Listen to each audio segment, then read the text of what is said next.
Narito na po ang dagdag panglagay ng trapiko sa mga pangunahing kalsada sa Metro Manila mula naman sa GMA Roadwatch. Ang nakikita niyo po ngayon ay live na kuha sa may EDSA Kamuning. Yun pong nasa kaliwa ay mga patungo ng monumento habang yung nasa kanan ay patungo po ng Cubao. Sa ngayon po ay medyo may kaluwagan yung daloy ng mga sasakyan sa mga manggagaling po ng Caloocan patungo sa direksyon ng Cubao sa bahaging yan ng EDSA. Habang yung kabilang direksyon naman po ay bahagya lamang na mas mabigat yung daloy ng mga sasakyan sa mga oras na ito. Ito naman po ang sitwasyon dyan naman sa may Katipunan Avenue.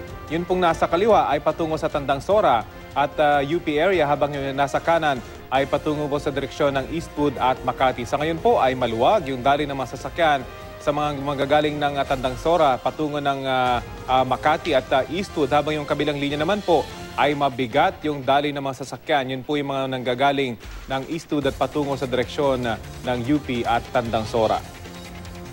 Alamin din natin ang usad ng trapiko sa tulong naman natin ng mga Wazer sa EDSA Ayala.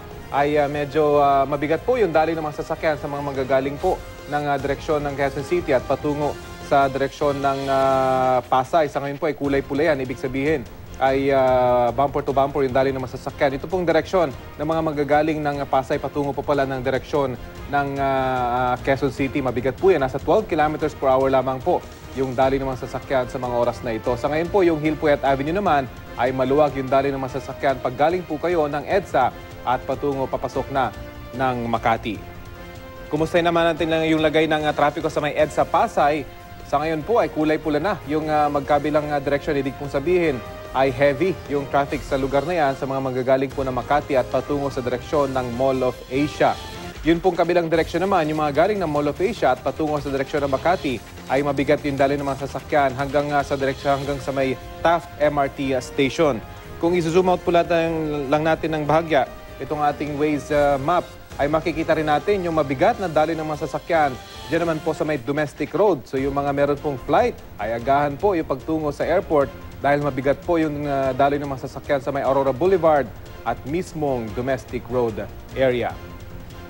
Yan po ang latest mula sa GMA Roadwatch. Para sa iba pang traffic update, bisitahin ang www.imready.ph at ang social media accounts ng IMReadyPH.